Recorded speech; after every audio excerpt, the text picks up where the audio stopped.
My transphobic teacher harassed me all year, so I exposed her at graduation. I'm a 16-year-old trans girl who started transitioning a year ago. Everyone at school was supportive.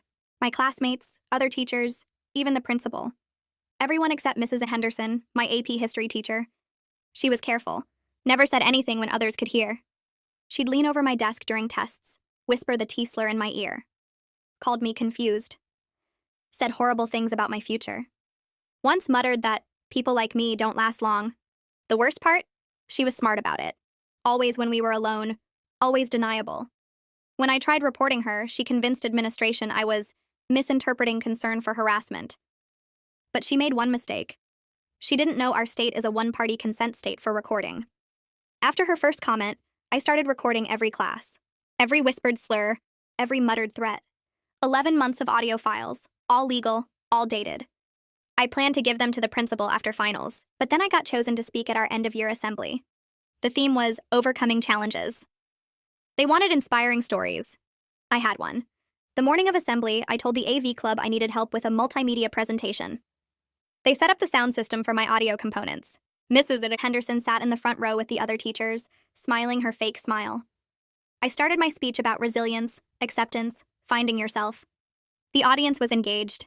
Then I said, but not everyone supports our journeys. Sometimes the people meant to guide us become our biggest obstacles. I want to share something with you. These are real recordings from this school year. I pressed play. Her voice filled the auditorium. You'll never be a real woman. You're sick. Gasps from the audience. Mrs. Henderson went white. Another clip. The T-slur kids like you should just... I cut it off before the worst part. Another. I can't wait until you realize what a mistake you're making.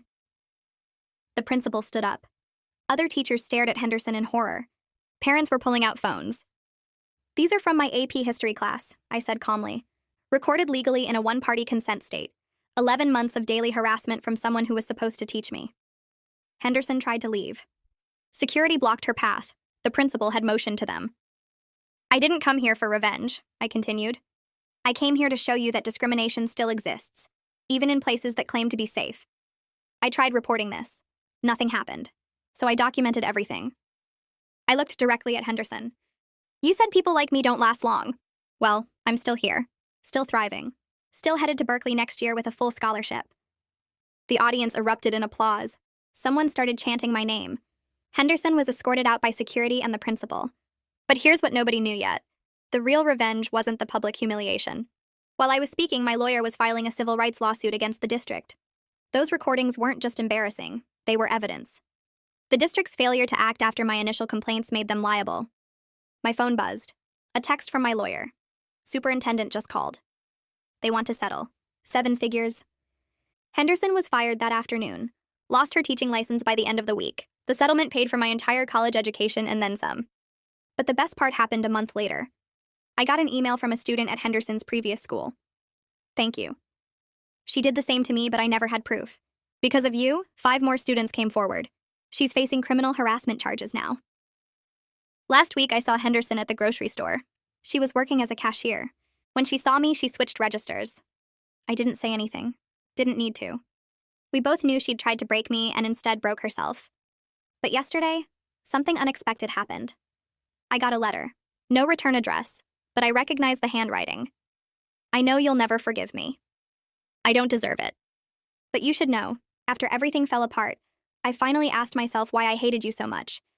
The answer scared me. You were brave enough to be yourself. I've been hiding who I am for 40 years. Your courage terrified me because I don't have it. I'm starting therapy. I'm finally admitting things I've buried forever. You didn't just expose me. You might have saved me from myself. I'm sorry for everything. Emma H.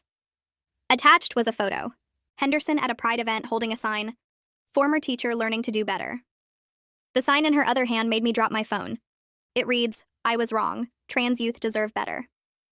My hands shake as I pick up my phone and look at the photo again, trying to process what this means.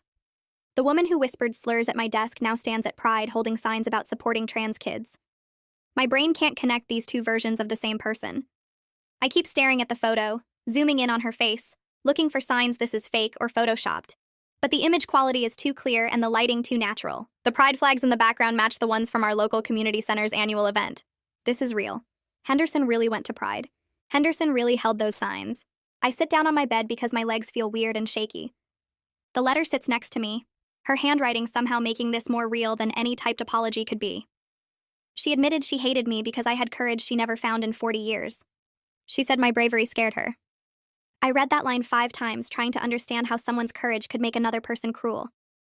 My phone buzzes and I grab it fast, needing to talk to someone who can tell me I'm not making this up or reading too much into it. I immediately call Delphine because I need someone to tell me I'm not losing my mind. She answers on the second ring and I can hear music in the background. I ask if she can come over and she must hear something in my voice because she says she'll be there in 15 minutes and hangs up before I can explain. I pace my room holding the letter and my phone, reading Henderson's words over and over. The confession about hiding for 40 years keeps pulling my attention. I never thought about Henderson having her own struggles or fears. She was just the teacher who hurt me, the person who made me dread every history class. But now she's claiming she hurt me because I reminded her of everything she couldn't be. That doesn't make what she did okay, but it makes it more complicated than pure hate. My doorbell rings and I run downstairs, opening it to find Delphine slightly out of breath. She must have run part of the way. I pull her inside and up to my room, closing the door behind us. I hand her the letter without saying anything, then show her the photo on my phone. She takes both, settling onto my desk chair while I sit back on my bed. I watch her face as she reads, seeing her eyebrows go up when she gets to the part about 40 years of hiding. When she looks at the photo, her mouth opens slightly. She glances at me, then back at the letter, then at the photo again. She sets my phone down carefully and holds the letter with both hands, reading it a second time more slowly. I wait, picking at my bedspread, needing her to say something that makes sense of this. Finally, she looks up at me and asks if I think this is real or just another manipulation. The question sits heavy in the air between us. Delphine reads Henderson's letter 3 times before speaking, then asks the question I've been avoiding. Do I think this transformation is real or just another manipulation? I admit I don't know, and that uncertainty makes me angry because I want to keep hating her without complications. Hating Henderson was simple. She hurt me, I exposed her, she faced consequences. Clean and clear. But this letter and these photos mess up that clean story. Now I have to consider that maybe she was suffering too, that maybe she hurt me because she was drowning in her own closet. That doesn't excuse anything, but it adds layers I don't want to deal with. Delphine nods slowly, understanding what I'm not saying out loud. She points out that the letter doesn't ask for anything. Henderson isn't requesting forgiveness or a meeting or any kind of response. She just wanted me to know she's working on herself. That feels important somehow, less manipulative than if she'd begged me to forgive her or tried to explain away what she did. Delphine reads one section again, the part where Henderson says I might have saved her from herself. She asks what I think about that, about being part of Henderson's awakening. I tell her it makes me uncomfortable, like I'm supposed to feel good about her transformation when I'm still dealing with the damage she caused. I didn't expose her to save her soul or whatever. I exposed her to stop her from hurting more kids and to get justice for myself. If she learned something from it, fine. But that wasn't my goal, and I don't want credit for her personal growth. We spend 2 hours analyzing every word of the letter, looking for signs of manipulation or fake apology patterns. Delphine pulls up articles on her phone about genuine versus performative apologies. We check Henderson's letter against the criteria. Does she take full responsibility without excuses? Sort of. She admits what she did was wrong and explains why she did it, but doesn't try to justify the harm. Does she acknowledge the impact on me? Yes. She says she knows I'll never forgive her and she doesn't deserve it. Does she outline specific changes she's making? Yes, therapy and advocacy work. Does she ask for anything in return? No, nothing. Delphine points out that Henderson didn't ask for forgiveness or contact, just wanted me to know about her journey, which feels less manipulative than expected.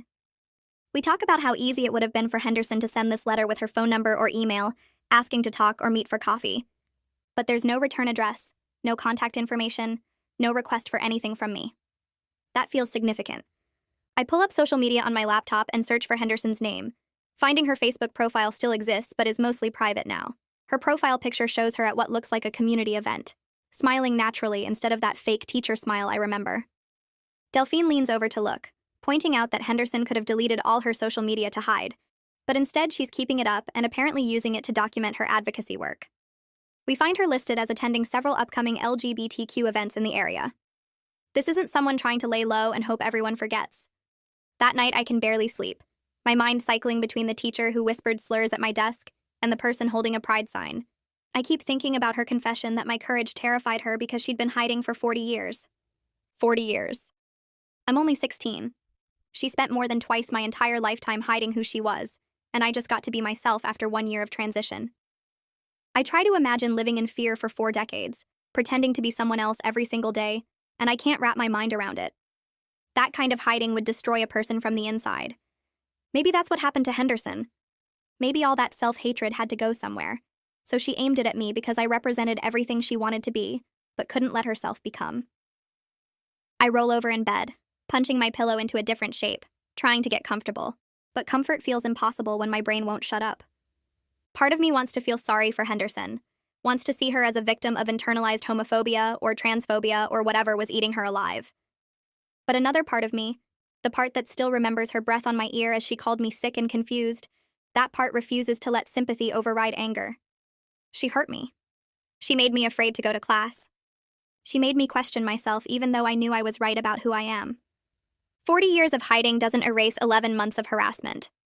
I finally fall asleep around 3 in the morning, dreaming confused images of pride flags and whispered slurs mixing together until I can't tell them apart. The next morning, I have my regular therapy appointment with River, and I bring the letter and photo. He reads carefully while I pace his office, unable to sit still with all this nervous energy. River's office usually feels calm with its soft gray walls and comfortable chairs, but today I can't make myself settle into any of the usual spots. I walk from the window to the bookshelf and back again, watching River's face for reactions as he reads. He's good at keeping his expression neutral, which normally I appreciate, but right now I want him to show me what to think about this. When he finishes reading, he sets the letter down on his desk and looks at the photo on my phone for a long moment. Then he asks me to sit down, which I do even though sitting feels wrong. He hands me back my phone and the letter, then leans back in his chair with that thoughtful look that means he's choosing his words carefully. He starts by acknowledging that this must be very confusing and asks how I'm feeling about it. I laugh, but it comes out harsh and bitter. How am I feeling? I have no idea how I'm feeling. I'm angry and confused and weirdly sad and maybe a little bit hopeful, and I hate that I'm hopeful, because why should I care if Henderson gets better? She doesn't deserve my hope or my empathy or anything from me except maybe continued consequences for what she did. River asks how I feel about Henderson's transformation, and I explode with contradictory emotions. Anger that she gets redemption after hurting me, confusion about whether change erases harm, unexpected empathy for someone who lived in fear for decades. He listens without judgment as I work through the mess. The words pour out faster than I can organize them. I'm mad that she gets to have this transformation story, this journey from bigot to advocate, while I'm still processing the trauma she caused. I'm confused about whether her change means anything for me, or if it's completely separate. Does her growth diminish what she did? Does it matter that she was suffering too? Should I care that she spent 40 years hiding? And I hate that I feel empathy for her because empathy feels like betrayal of my own pain. She whispered slurs at me. She told me I wouldn't last long.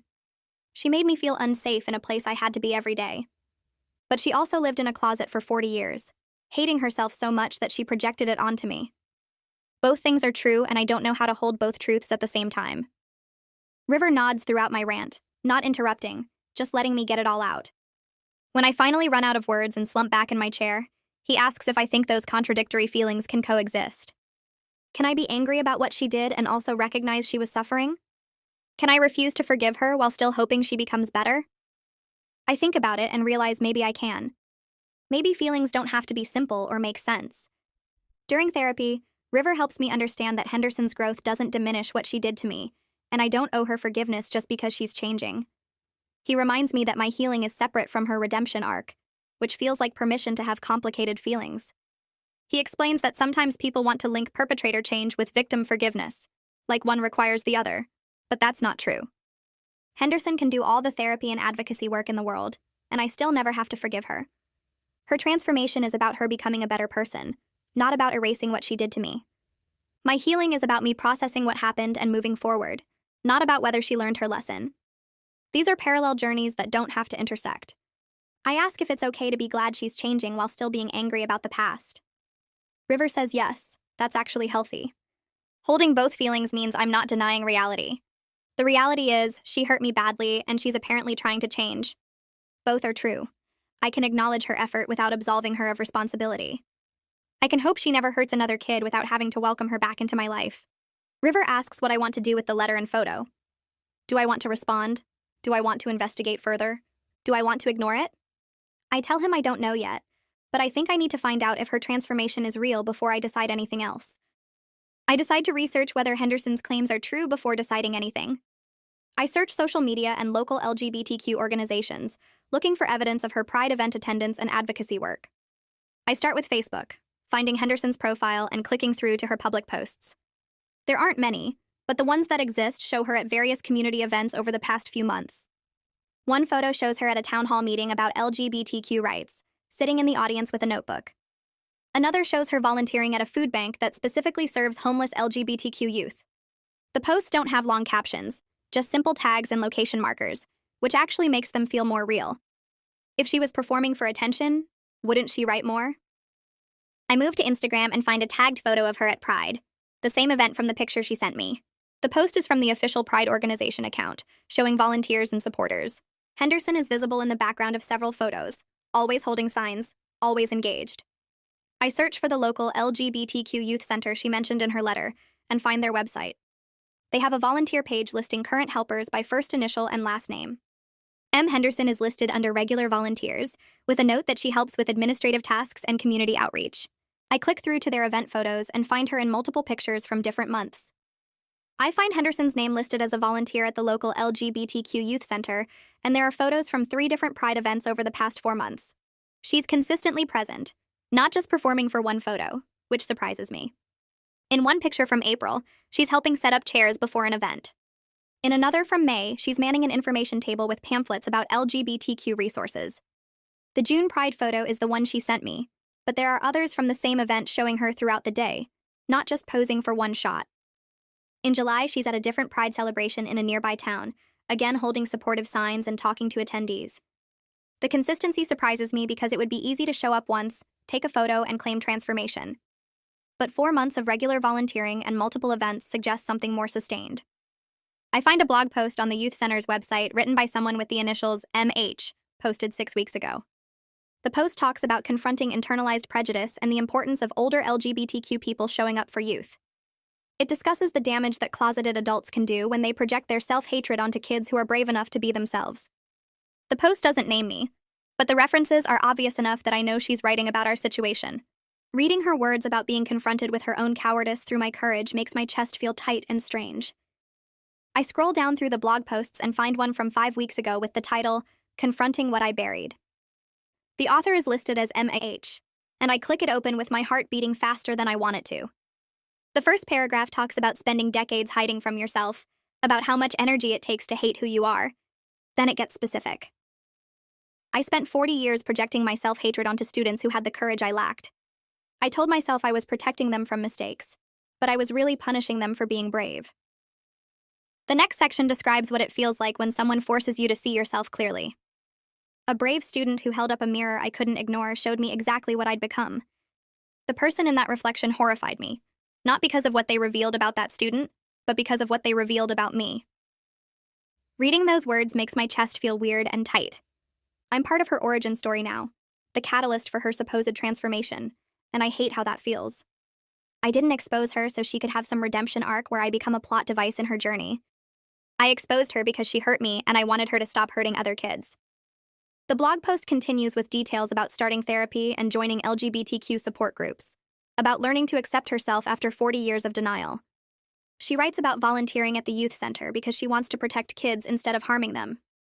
The comments section has responses from other people thanking her for her honesty, calling her brave for sharing her story.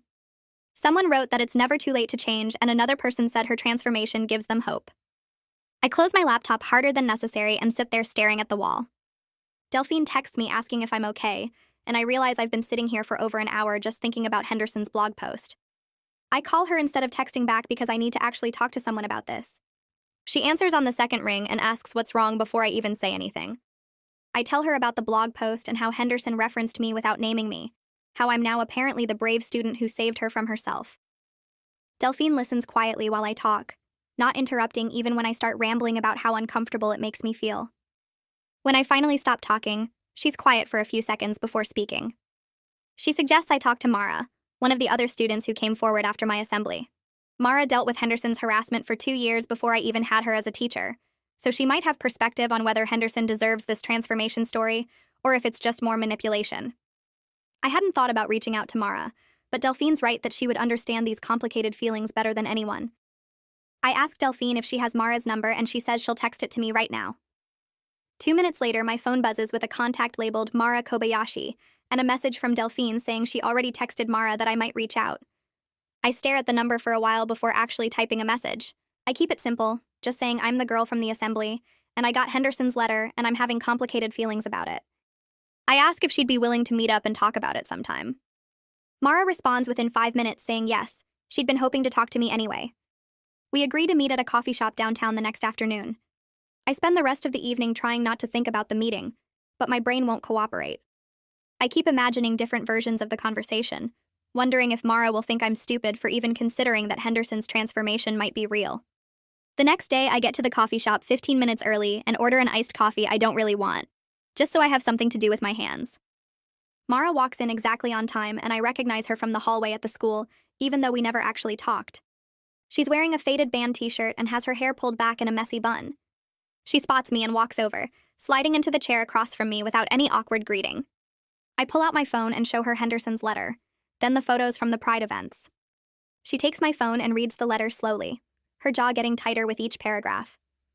I watch her face go through what looks like the same emotions I felt when I first read it: confusion and anger and something else I can't quite name. When she finishes reading, she scrolls through the photos without saying anything. She zooms in on Henderson's face in one of the Pride pictures, studying it like she's looking for evidence of something. Finally, she hands my phone back and takes a long drink of her coffee. She admits she's angry that Henderson gets a redemption story while we're still dealing with the damage she caused. Her voice is quiet, but there's real fury underneath it. She points out that starting therapy and going to Pride events doesn't erase the slur Henderson whispered at our desks or the years of fear and self-doubt she planted in us. Mara tells me she still flinches when teachers lean over her desk, still feels sick when she has to stay after class alone with any adult. She says Henderson took something from her that she'll never get back, and no amount of Pride signs or blog posts can fix that. I nod because I understand exactly what she means, that hollow feeling where your sense of safety used to be. We sit there in silence for a minute, both of us processing the weight of what Henderson did to us. Then Mara says something that shifts the entire conversation. She notes that Henderson's transformation, if it's real, means she'll never hurt another queer kid the way she hurt us. That outcome matters more than whether we personally forgive her or feel good about her redemption arc. She says she doesn't care if Henderson feels better about herself or has some beautiful journey of self-discovery. What matters is that no other 15-year-old will sit in Henderson's classroom wondering if they're going to survive the year. I hadn't thought about it that way, hadn't separated Henderson's personal growth from the practical outcome of her change. Mara's right that protecting future students is more important than my feelings about Henderson's redemption narrative. We talk for another hour about everything, about how weird it feels to have complicated emotions about someone who hurt us so badly. Mara says she's glad Henderson got fired and lost her license, that she deserves those consequences regardless of any transformation. But she also says that if Henderson really is changing, that's better than her staying the same hateful person forever. When we finally leave the coffee shop, I feel less alone with all these confusing feelings. Mara hugs me before we part ways and tells me I don't owe Henderson anything, not forgiveness or acknowledgement or even believing in her change. That night, I realize I need to talk to Elliot about whether Henderson's letter changes anything legally. I'm not planning to do anything with it, but I want to understand if her admission about why she targeted me affects the settled case. I email him asking if he has time for a quick call, and he responds saying he can talk the next morning. When I call Elliot, I read him the relevant parts of Henderson's letter, especially the section where she admits she hated me because my courage terrified her. I ask if this admission changes anything about the settlement or the harassment case. Elliot is quiet for a moment, probably reviewing his mental notes about the case. He tells me the settlement is final, and Henderson's confession about why she targeted me actually makes the case stronger, though we don't need it anymore. Then he says something that surprises me. He mentions he's seen this pattern before, where people who hurt others because of their own shame sometimes have real transformations when they're forced to look at themselves. He can't tell me if Henderson is being honest, but the possibility exists. I thank him and hang up, feeling more confused than before. I decide to go to my support group that week, still trying to process everything. During check-in, I mention receiving an apology letter from my former harasser. Several group members immediately have strong reactions, their faces showing everything from anger to understanding. The group leader guides a discussion about people who hurt us trying to make amends, and whether we owe them anything. Some members insist I owe Henderson nothing. Others suggest that accepting change is part of healing, and I appreciate hearing different views without pressure to choose one. Then someone shares a story that makes me pause. She talks about a girl who bullied her in middle school, calling her slurs and making her life awful. Years later, that bully reached out to apologize. She'd come out as trans and realized she'd been projecting her own self-hatred onto my group member. My group member chose to have limited contact with her former bully, meeting for coffee a few times, and she says it helped her heal. But she emphasizes that it was her choice, not something she felt obligated to do. After group, I walk to my car feeling like I need to make a decision about Henderson's letter. Do I respond, ignore it, or something in between? River had suggested I write a response even if I never send it, just to help me figure out my own feelings. That evening, I sit at my desk with a blank piece of paper and start drafting a response letter. I try to put words to these complicated feelings swirling around inside me. I write that her transformation doesn't erase the harm she caused, that I'm glad she's getting help, but that I need distance to protect my own healing. The words come slowly at first, then faster as I find my voice. I write about the fear I felt sitting in her classroom, the way her whispered slurs made me question myself, the damage that lingers even now. But I also write that I hope her therapy helps, and that her advocacy work protects future students from what I experienced. The next morning, I reread my draft with fresh eyes. I acknowledge that part of me wants Henderson to succeed in her transformation, because it means something good came from my nightmare. But I also write that her success can't depend on my forgiveness or my participation in her journey. She needs to do this work for herself, not for me. I realize I need another perspective, so I text Jay asking if they can come over. My older sibling has been my rock through everything, the person who believed me when no one else did. Jay arrives within an hour and reads my draft carefully, their eyes moving slowly across each line. When they finish, they look up and tell me it's honest and has clear boundaries, which is exactly right for this impossible situation. Jay points out that I've spent months preparing for Berkeley and my new life, getting excited about dorm shopping and orientation. Henderson's letter doesn't have to take away that excitement. I can hold space for complicated feelings about her transformation while still moving forward with my own journey. That conversation helps me decide what to do. I don't want direct contact with Henderson, but I also don't want to ignore her letter completely. I decide to send a brief response through Elliot rather than directly to her. I want her to know I received the letter and acknowledge her work, but I'm not ready for ongoing communication. I type up my response and email it to Elliot, asking him to forward it to Henderson. My message says I received her letter and photos, that I'm glad she's getting help and doing advocacy work, because that's important for future students. I write that I need space for my own healing, but I hope her transformation is real and lasting. Short, clear, boundaried. Elliot sends the response the same day and confirms Henderson received it. She replied through him with a simple message thanking me for reading her letter, saying she understands about space and wishing me well at Berkeley. No pressure for more contact, no asking for forgiveness, which feels respectful. 2 weeks pass and I start to feel lighter, like I've processed what I needed to and can move forward. The situation with Henderson feels less pressing now, more like something that happened rather than something actively happening. I still think about it sometimes, but it doesn't consume my thoughts the way it did right after I got her letter. I start checking my email more regularly now that things feel settled.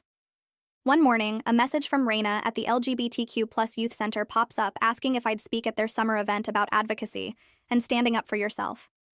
The subject line reads, Youth Empowerment Workshop, Guest Speaker Request. I click it open and scan through the details about their annual summer program for queer teens. My stomach does a weird flip when I remember this is the same center where Henderson volunteers. The irony hits me hard, sitting at my desk staring at this invitation to speak at the place where my former harasser now works with kids. I screenshot the email and send it to Delphine with 3 question marks. She calls me within minutes asking what I'm going to do. I tell her I need to find out more details first, specifically whether Henderson will be involved in any way. The thought of running into her at an event where I'm supposed to be empowering other kids makes my chest tight. I compose a careful response to Raina, thanking her for the invitation and asking directly about volunteer involvement in event planning.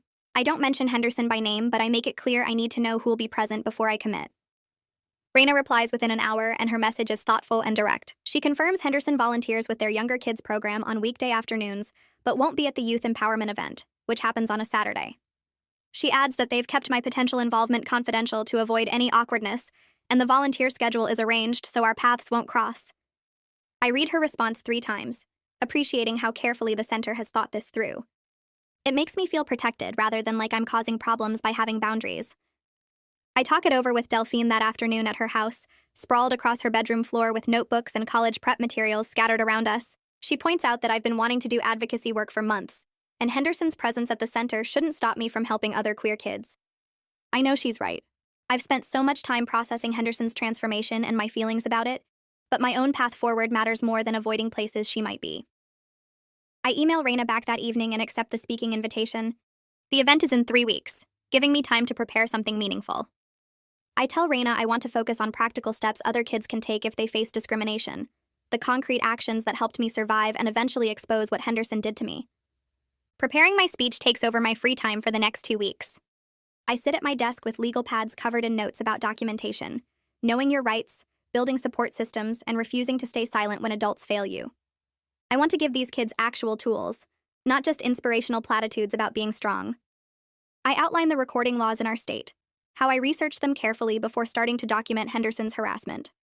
I write about the importance of having a lawyer, even if it seems impossible to afford one, because many will work on contingency for civil rights cases. I include details about finding allies among teachers and administrators, the ones who actually wanted to help, but needed evidence before they could act. My speech becomes less about my specific story, and more about a roadmap for other kids who might be trapped in similar situations right now. The week before the event, I have what River calls my final session before summer break. I've been seeing him since right after the assembly, working through everything that happened with Henderson and the complicated feelings about her transformation. We spend the first 20 minutes of this session just catching up on Berkeley preparations and how excited I am about starting college. Then River shifts the conversation to how far I've come since that day in the auditorium when I played those recordings. He points out that I've maintained my core sense of self while developing what he calls emotional complexity, the ability to hold multiple truths at once without losing my footing. I tell him about the upcoming speaking event and how it feels important to use what happened to me to help other kids. He nods and makes a note in his file. River asks me directly if I have closure about Henderson, and the question makes me pause. I think about her letter, the photos from Pride, the scholarship she created, her volunteering at the youth center. I realize that I do have closure, but not because she apologized or transformed into a better person. I have closure because I've processed my own feelings and made peace with how messy and complicated the whole situation is. Her journey is separate from mine now. What she does with her life, whether she continues growing or backslides, doesn't determine my healing or my future. I tell River this and watch him smile, the kind of therapist smile that means I've figured something out he's been waiting for me to discover. He says that's exactly the kind of emotional maturity that will serve me well at Berkeley and beyond. The youth center event arrives on a sunny Saturday morning, and I show up an hour early to help Raina set up chairs in the community room. About 50 LGBTQ+ teens filter in over the next 30 minutes, some with parents, some with friends, all looking nervous and excited. I recognize that feeling, the hunger for connection with people who understand what it's like to be queer in a world that doesn't always make space for you. When it's time for my presentation, I stand at the front of the room with my notes and talk about documentation, legal rights, and building the kind of evidence that can't be denied. I share specific steps I took, the apps I used for recording, how I organized files with dates and timestamps. Several kids pull out their phones and start taking notes, which makes me feel like I'm actually helping, rather than just telling my story for sympathy. After my formal presentation, I open it up for questions and stories. A girl with purple hair raises her hand and shares that her gym teacher keeps misgendering her on purpose. A boy talks about his guidance counselor who told him being gay was a phase. Another kid describes a principal who refuses to let them use the bathroom that matches their gender. I listen to each story and offer concrete advice, connecting kids with resources and legal information. The energy in the room shifts from nervous to empowered, and I can see these teens realizing they have more power than they thought. One girl approaches me afterward and mentions that a volunteer at the center helped her come out to her parents last month. She describes the volunteer's approach, and I realize with a jolt that she's talking about Henderson. My chest gets tight, but I manage to smile and say I'm glad she had good support. The complicated feelings wash over me, but underneath them is mostly relief that Henderson is apparently doing genuine good now, instead of causing harm. Raina pulls me aside after most of the kids have left, helping me gather my materials and notes. She thanks me for speaking and mentions that the workshop was exactly what their teens needed. Then she adds that one of their volunteers specifically requested not to be present today out of respect for my space. She doesn't say Henderson's name, but we both know who she means. I appreciate that Henderson honored that boundary, that she recognized her presence would make the day about our shared history instead of about the kids who needed help.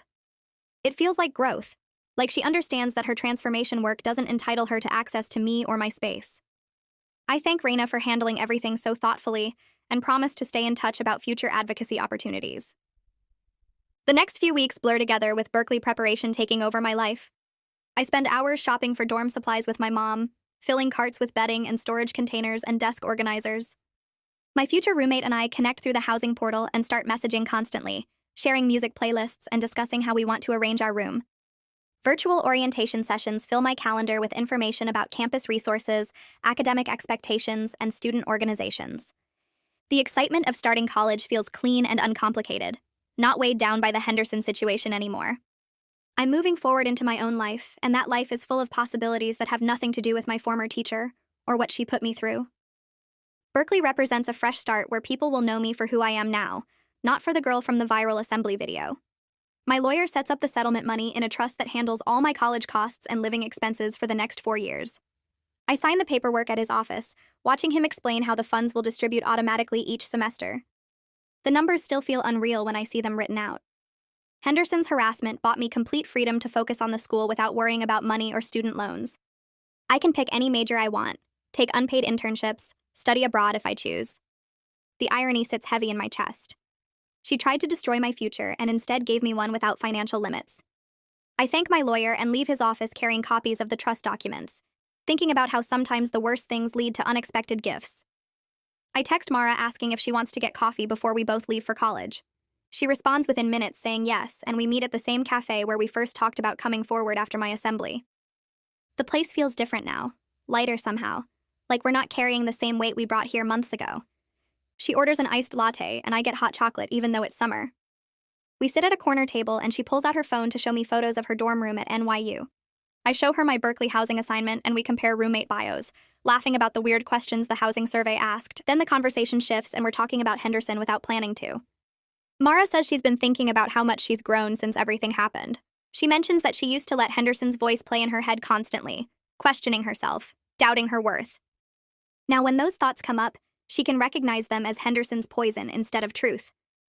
I tell her I feel the same way, that I've learned I'm stronger than I thought, and that documentation and evidence matter more than just speaking up. We talk about moving forward without letting what Henderson did define who we become. Mara says she's excited to be somewhere new where people don't know her as the girl from the Henderson case. I agree, explaining that I want Berkeley to be about my future, not my past. Mara sets down her coffee and her expression gets serious. She tells me she's planning to study education because she wants to be the kind of teacher Henderson should have been. She wants to create safe classrooms where queer kids don't have to hide or defend themselves. I feel this surge of respect for her, turning trauma into purpose like that. I share that I'm thinking about law and advocacy, maybe civil rights work, because going through the lawsuit showed me how powerful legal protection can be. We both start laughing at the same time, recognizing that we're literally turning what Henderson did to us into our life paths. Mara jokes that Henderson accidentally created her own opposition, 2 kids who will spend their careers making sure teachers like her can't hurt students. I add that maybe that's the best revenge, not just exposing her, but becoming people who prevent future versions of her from causing harm. We finish our drinks and hug goodbye in the parking lot, promising to stay in touch even though we'll be on opposite coasts. Watching her drive away, I feel grateful that Henderson's harassment brought Mara into my life, even if the circumstances were terrible. Jay shows up at my house with empty boxes and packing tape, ready to help me prepare for Berkeley. We start with my closet, folding clothes and deciding what I actually need versus what I'm keeping out of sentiment. Jay holds up an old hoodie and asks if I'm really bringing this ratty thing to college. I grab it back and explain it's comfortable, which makes them roll their eyes. While we pack, Jay brings up everything that happened with Henderson. They tell me they're proud of how I handled the situation, from the first recording to the lawsuit to processing Henderson's transformation letter. Jay points out that I could have let the harassment break me, could have internalized Henderson's words and believed I was wrong or confused. Instead, I documented everything, exposed her publicly, and advocated for policy changes that will protect other students. They mention that most people would have just tried to survive until graduation, but I chose to fight back strategically. I fold a sweater and admit that I was terrified the whole time, that I didn't feel brave, just angry and determined. Jay says that's what real courage looks like, doing the right thing even when you're scared. They help me pack my desk supplies and books, and we talk about what I'm most excited for at Berkeley. I tell them about the LGBTQ+ student groups and the legal advocacy opportunities. Jay reminds me to actually have fun too, not just throw myself into activism work. I promise I'll try to balance everything. The day before I leave for Berkeley, I sit at my desk and open my journal. I haven't written in it since right after the assembly, when everything was chaotic and overwhelming. Now I want to document this moment, the end of this chapter before the next one starts. I write about the entire journey, starting with the first time Henderson leaned over my desk and whispered that slur in my ear. I describe the months of recording, the fear and anger I carried, the planning for the assembly. I write about pressing play and watching her face go white, about the lawsuit and settlement, about seeing her at the grocery store.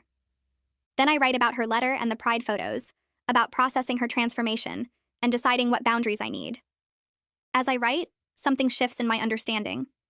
I realize my story isn't really about Henderson anymore. It started with her harassment, but it became about my own strength and growth. It's about learning I could gather evidence and fight back. It's about discovering I had people who would support me. It's about turning trauma into advocacy and using my experience to help other kids. Henderson was the villain in my story, but she's not the main character. I am. My resilience, my courage, my refusal to be broken. I closed the journal and put it in my Berkeley box, ready to bring this experience with me not as a wound, but as proof of what I survived and overcame. I attend my support group one last time before leaving for college. When it's my turn to check in, I tell everyone I'm heading to Berkeley tomorrow with a sense of peace about everything that happened with Henderson. I explain that I've processed the complicated feelings about her transformation and set boundaries that feel right for me. The facilitator stops me and tells the group that I've modeled healthy boundary setting and self-advocacy for everyone. She points out that I never let anyone pressure me to forgive or reconcile, that I trusted my own feelings and needs throughout the process. Other group members share how watching me handle the Henderson situation helped them think differently about their own experiences with discrimination. One person says seeing me document evidence inspired them to start keeping records of harassment at work. Another mentions that my assembly exposure gave them courage to report their situation. I feel overwhelmed hearing how my actions rippled out to help others. After group ends, several people come up to hug me and wish me luck at Berkeley. The facilitator pulls me aside and gives me contact information for LGBTQ+ resources near campus, telling me to stay connected to support even while I'm thriving. I promise I will and thank her for everything she's done for me this year. My family throws a small going-away party at our house. It's just close family and a few friends, nothing huge, but everyone who supported me through the worst time of my life is here. Delphine arrives with a card signed by our whole friend group. My parents set up food in the backyard and people gather around talking and laughing. Jay puts together a playlist of my favorite songs and the music fills the yard. When it's time for toasts, Delphine stands up first. She talks about my courage, about how I faced harassment and turned it into justice. She mentions that watching me fight back taught her to stand up for herself too. My mom cries during the toast and my dad puts his arm around her. Other people share memories and wishes for my future at Berkeley. I feel surrounded by love and support, by people who saw me at my lowest and helped lift me up. Looking around at their faces, I realize that Henderson's harassment showed me who my real people are. These are the relationships that matter, the ones built on acceptance and support. I thank everyone for coming and for being there for me, and I mean every word. The morning I leave for Berkeley, I wake up early and check my email one final time before we load the car. There's a message from the youth center where I spoke a few weeks ago. I open it expecting a thank you note or feedback survey. Instead, Raina writes that Henderson has donated a significant amount of money to create a scholarship for trans students. The scholarship will be administered through the center with no direct contact between Henderson and recipients. It's named after me. I read the email 3 times, my coffee getting cold on my desk. Henderson is using her resources to help trans kids, putting my name on it without inserting herself into my life or asking for recognition beyond what the center chose to share. I sit with this information for a long time, feeling layers of complicated emotions. Henderson is doing something genuinely good with her money, supporting the exact community she once harmed. She's naming it after me as acknowledgement of what she did and who I am, but she's keeping herself out of the process, so it doesn't become about her redemption or forced contact I don't want. It feels different from a performative apology or a grand gesture meant to earn forgiveness. This feels like actual accountability, like she's trying to repair harm in a concrete way that helps people beyond just herself. The scholarship will exist whether I engage with it or not, whether I forgive her or not. Trans kids will get financial support for their education because of what happened between us. I forward the email to my lawyer and type out a brief message asking him to send something to Henderson. I write exactly what I want to say, keeping it short and boundaried. The message says the scholarship is a meaningful use of resources and thanks her for supporting trans youth. It acknowledges the good she's doing without opening doors I want to keep closed. It feels like the right amount of recognition, neither ignoring the gesture nor inviting further connection. I hit send and close my laptop, ready to start the drive to Berkeley and my new life. My parents finish loading the last box into the car, and my dad closes the trunk. I climb into the back seat and put in my earbuds, watching the familiar streets of my hometown pass by the window. A year ago, I was sitting at my desk in Henderson's class, recording another whispered slur, feeling small and scared and alone. Now I'm heading to Berkeley with a full scholarship funded by the settlement money, about to start my actual life. I documented everything she said to me, exposed her in front of the whole school, watched her lose everything she built her identity around. The district paid 7 figures to make the lawsuit go away. 5 other students came forward with their own stories. Henderson lost her teaching license and faced criminal charges. I won completely. But sitting in this car watching the miles pass, I realized something strange. Henderson's apology letter sits in my bag, along with the photo of her at Pride holding those signs. She's in therapy now, volunteering at the LGBTQ+ Youth Center, creating scholarships for trans kids with her own money. She's doing the work to become better. And while part of me wants to feel satisfied that she's suffering consequences, another part recognizes that her transformation means future queer kids won't face what I did. My healing never depended on whether she changed or stayed the same hateful person. I would be heading to Berkeley proud and whole either if she'd learned nothing from losing everything. Her journey toward becoming better is separate from mine, and I don't owe her forgiveness or participation in her redemption story. The scholarship she created will help trans students without requiring me to engage with her directly. That feels right. Like actual accountability instead of performance. I close my eyes and let the highway noise fade into background static. Move-in day at Berkeley is complete chaos. Students and parents everywhere, carrying boxes and furniture, yelling directions, blocking hallways with carts stacked too high. My roommate assignment said their name is Alex and they're studying engineering, but I don't know anything else. I drag my suitcase down the hall looking for room 314, dodging around a family arguing about where to put a mini fridge. When I finally find my room, the door is already open, and someone's inside unpacking. They turn around when they hear me come in, and I see purple hair, multiple ear piercings, and a shirt that says, they, them, in rainbow letters. Alex grins at me and says their pronouns, asks mine, then immediately starts joking about how the dorm beds are basically prison cots. Within 20 minutes, we're laughing about our terrible roommate horror stories from summer camps, comparing our class schedules and arguing about the best place to put our desks. Alex mentions they're non-binary, and came to Berkeley partly because their small town had exactly 0 other queer people. I tell them a very abbreviated version of my high school story, leaving out most of the Henderson details, and they just nod like it's completely normal. By the time my parents leave after helping me unpack, Alex and I are already making plans to check out the dining hall together. I feel grateful for this completely fresh start where people know me as just me, not as the girl from the assembly video that went viral. Nobody here watched me expose my teacher's harassment. Nobody knows about the settlement or the lawsuit. I'm just another trans girl starting college, and that feels perfect. Freshman orientation week fills up fast with welcome events and campus tours and information sessions. On Wednesday afternoon, I walk across campus to the LGBTQ+ Student Center for their first meeting. The building is small but welcoming, with rainbow flags and pronoun pins by the door. About 30 students crowd into the main room, sitting on couches and beanbags on the floor. The student coordinators introduce themselves and talk about upcoming events, support resources, social activities. When they ask if anyone wants to share what brought them to the group, I raise my hand and mention I'm interested in advocacy work around LGBTQ+ rights and discrimination. 3 different upperclassmen come up to me after the meeting ends.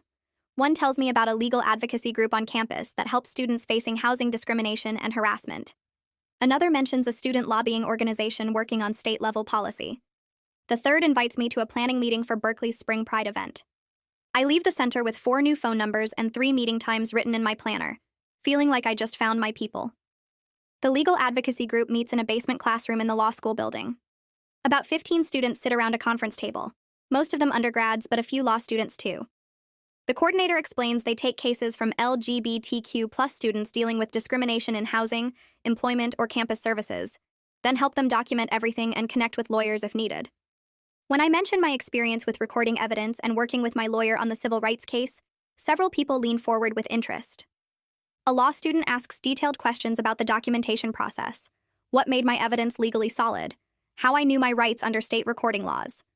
By the end of the meeting, they invite me to help with an active case involving a trans student whose landlord is trying to evict them for having their partner stay over, even though straight couples in the building do the same thing without problems. I realize Henderson's harassment, as terrible as it was, taught me valuable skills for this exact kind of advocacy work. 3 weeks into the semester, and I'm actually thriving.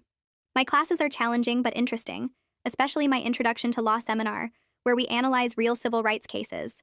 I've made friends in my dorm, joined the LGBTQ+ student organization and the legal advocacy group, and started working on that housing discrimination case. The trans student we're helping, Marcus, needs someone to document every interaction with his landlord, every email and text message and conversation. I show him the recording app I used in Henderson's class, explain one-party consent laws in California, help him create a detailed timeline of discriminatory treatment. The law students handle the actual legal strategy, but they say my documentation work is making their case much stronger. Marcus thanks me after one meeting and says he felt hopeless before finding the advocacy group, like nobody would believe him.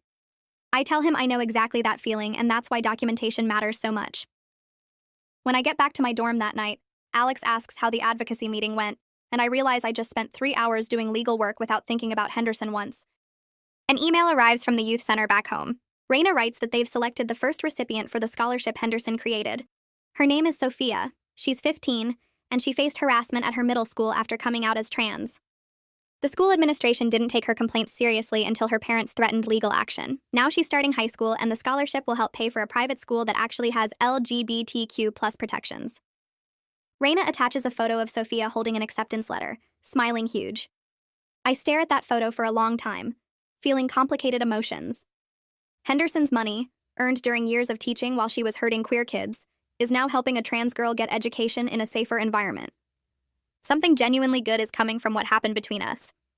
Sophia will never know Henderson used to harass students like her. Will never know the scholarship exists because I exposed that harassment. She'll just get support for her education, and hopefully avoid some of the pain I experienced. I forward the email to my parents with a short message saying I'm proud this scholarship exists, and my mom responds immediately with 3 heart emojis. Delphine calls me on Friday night while I'm studying in my dorm. She's at community college back home, still living with her parents, and we've been keeping in touch through texts but haven't actually talked in weeks. She tells me about her classes and her new job at the bookstore, then mentions she saw Henderson at a community event last weekend. My stomach tightens automatically, old defensive reactions kicking in. Delphine says Henderson was volunteering at a table for the LGBTQ+ youth center, talking to parents about support resources, and she looked genuinely happy and engaged. Not performing or seeking attention, just doing the work. Delphine admits she's still processing her own feelings about Henderson's transformation. She watched Henderson hurt me for almost a year, supported me through the aftermath, celebrated when Henderson lost everything. Now seeing Henderson apparently thriving while doing good work feels strange and uncomfortable. But Delphine also says she's glad Henderson isn't hurting anyone anymore, and if the transformation is real, that matters more than revenge. We talk for an hour about forgiveness and accountability and whether people can actually change. Neither of us has clear answers, but it helps to process it together. After we hang up, I realize I feel lighter, like talking through the complexity made it less heavy. I'm working on a paper for my law class when I realize something. I haven't thought about Henderson in days, maybe even a full week. The housing discrimination case occupies most of my advocacy time now. My classes demand attention. I'm planning a study group with people from my dorm. Alex and I are going to a campus comedy show tomorrow night. Henderson has become a chapter in my story rather than the whole book. She taught me to document everything, to know my legal rights, to stand up for myself even when authority figures fail me. Those lessons are valuable, and I use them constantly in my advocacy work. But she's not the main character of my life anymore. I am. Berkeley is my present and future, not my past. The settlement money pays for my education.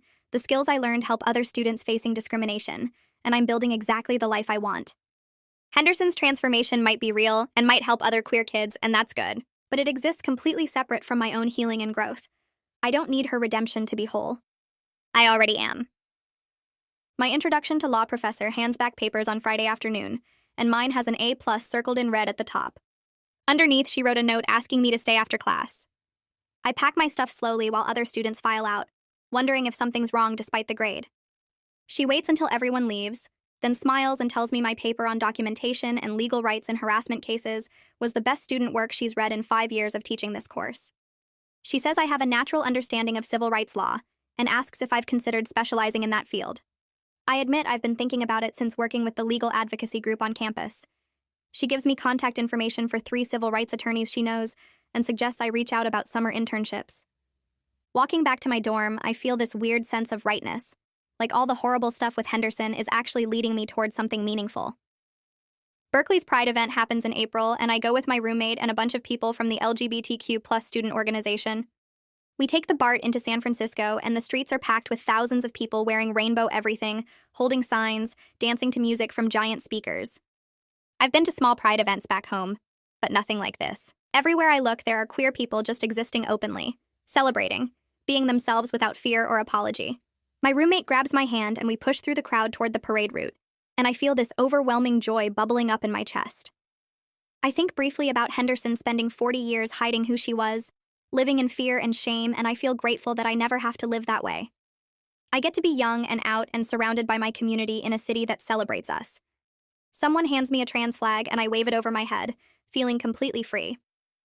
Near the end of my freshman year, I get an email from the coordinator of Berkeley's LGBTQ plus graduation celebration, asking if I'd be willing to speak at the event. They want someone to talk about resilience and advocacy, and several people recommended me based on my work with the legal advocacy group. I say yes immediately. The event is in a big auditorium on campus, and about 200 graduating LGBTQ plus students and their families fill the seats. I stand at the podium looking out at all these people who made it through college while being queer, and I feel honored to share space with them. I talk about the power of documentation, about knowing your legal rights, about refusing to be silenced when people try to hurt you. I share my story focusing on the practical steps I took rather than the emotional trauma, because I want people to leave feeling empowered instead of scared. When I finish, the entire audience stands up and claps, and I see some people crying. Afterward, at least 15 students come up to thank me and share their own experiences with discrimination. Several ask for advice about documentation and legal options. I give them my email and promise to connect them with resources. It's late May, and I'm sitting on the grass outside my dorm, studying for finals, but mostly just thinking about everything that's happened. A year ago, I was still in high school dealing with Henderson's daily harassment, and now I'm finishing my first year at Berkeley with good grades, amazing friends, and a clear direction for my future. The harassment was horrible, and the exposure was terrifying, and the settlement process was exhausting, but somehow I turned all of it into strength. Henderson's transformation is real, and she's helping other queer kids now, and that's good, but it exists separate from my own journey. I didn't need her to change to be okay. I'm exactly where I'm supposed to be, doing meaningful work in advocacy and law, surrounded by supportive people who celebrate who I am. My phone buzzes with a text from the legal advocacy group about a new case they want my help with, and I smile as I type back that I'm in. This is my life now, and I'm genuinely excited about where it's going.